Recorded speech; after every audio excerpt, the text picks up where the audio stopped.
Hello, welcome to the first edition of Readings in Impact Investing. My name is Daniel Rosehill, and this is a podcast and accompanying YouTube channel, both of which I set up in order to distribute important reports and materials in the field of impact investing through an audio format, because I figured that probably other people like me prefer to consume these dense but important and very information-rich reports in the format of audio as opposed to writing, so that you can read or listen along, I should say, when you're at the gym, etc. So the first one that we're going to read, or I'm going to read, is the first Impact Taskforce report, the Impact Taskforce being abbreviated as the ITF.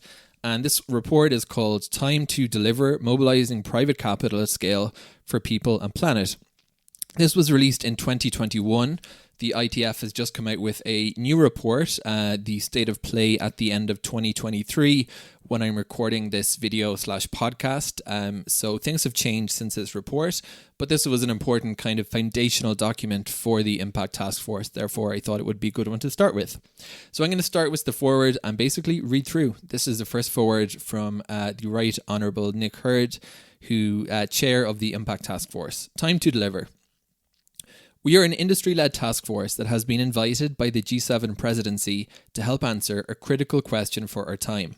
How can we accelerate the volume and effectiveness of private capital seeking to have a positive social and environmental impact? It is not a new question, but the urgency of the context requires a more effective response than we have seen in the past. As the dangers become clearer and more present, public and private sector leaders have made a series of high-level, long-term commitments to change. For trust and hope to be sustained, the gap between rhetoric and delivery needs to narrow visibly over the next critical decade. There will never be enough public money, and so the mobilization of private capital and innovation for public good is mission critical. Given the very dangerous risks attached to non-delivery, we call for a more conspicuous and coordinated effort to align interests and achieve this mobilization. This cannot be left to private markets alone. Public capital, policy and regulation will be key enablers. The worlds of business and politics need each other more than ever. This needs to be reflected in the structuring of networks to accelerate the flow of investment to where it can have the most positive impact. A network of G7 leaders, regulators, business executives, investors and non-governmental organisations are uniquely positioned to accomplish this task. There is more than enough private capital to fill the funding gap, and investment decision makers are becoming increasingly alive to social and environmental risks. We have strong tailwinds to challenge system inertia, align interests, and move large pools of mainstream institutional investment to be a more viable part of the solution. This will require sustained commitment and acceptance of the need to work in less fragmented ways and develop new models of partnership. We have been very conscious of the need to add value to various ongoing dialogues and avoid reinventing wheels. With an active life of just 4 months, we limited our scope of work to proposing actionable pathways to accelerate change in 2 important areas. The first pathway will transform the quality and transparency of information on the impact of investment decisions. The second will mobilize more institutional capital for positive impact, especially in emerging markets, through vehicles that integrate social and environmental objectives in support of the United Nations Sustainable Development Goals (SDGs), and a just transition that does not leave people and places behind. Our recommendations seek to find the right balance between pragmatism and stretch in an environment of rapid change where the rulemakers risk being out of step with what is possible and necessary. The extraordinary level of engagement from our members and wider stakeholders speaks to the resonance of the issues we aim to address, which go to the heart of what corporate and investment success will look like in the future. I'm very grateful to everyone who has contributed to our work, from the members of our technical working groups and the ITF steering committee, to our sponsor, the UK Government FDCO's Impact Programme, and to our generous supporters, including the William and Flora Hewlett Foundation, the EQT Foundation, and BNP Paribas. This work would not have been possible without their passion, professionalism, and commitment. Success is not the publication of this report or the technical report that accompany it. The next step at this critical juncture centre on engaging decision makers around our specific recommendations and obtaining a sustained commitment to the mobilisation of private capital for public good. Forward 2 from Douglas L. Peterson, President and SEO of S&P Global and Chair of ITF Workstream A. Financing a better world requires impact, transparency, integrity, and harmonization. Institutional investors, company leaders, government officials, and other market participants have arrived at a crossroads. We are witnessing a decade of the deadline for achieving the SDGs.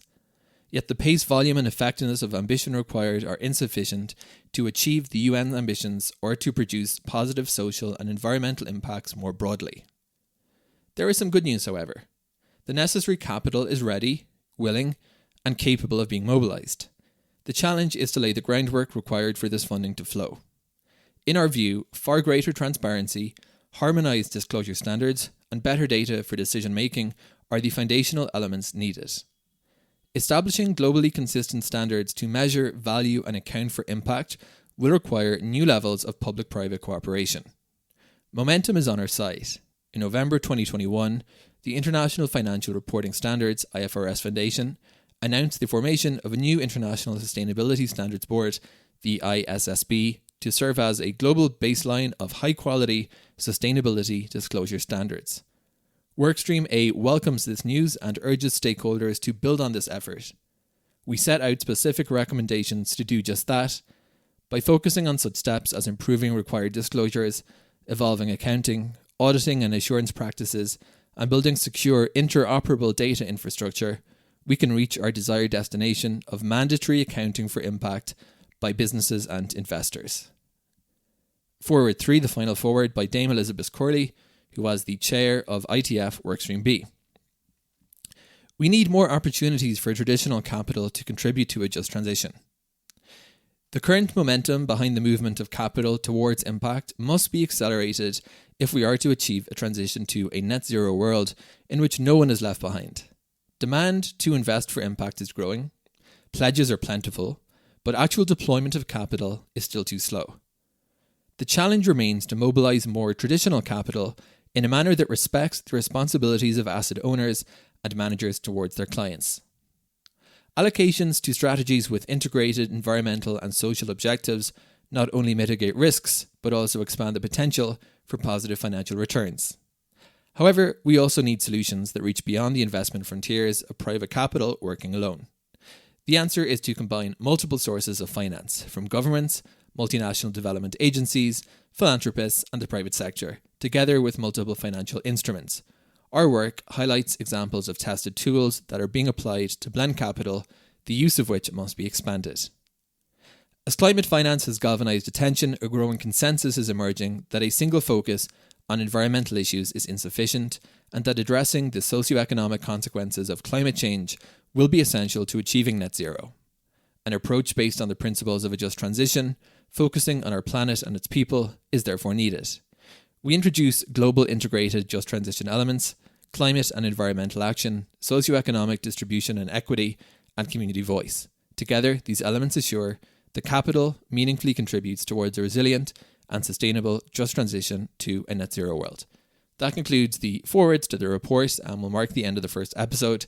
And in the next episode of this podcast and YouTube channel, we will continue with the narration of the ITF report from 2021. Thank you for listening, and please consider both subscribing to this on YouTube and your favourite podcasting app. And if you have colleagues in the world of impact investing, do drop them a link and help spread the word and get this initiative going.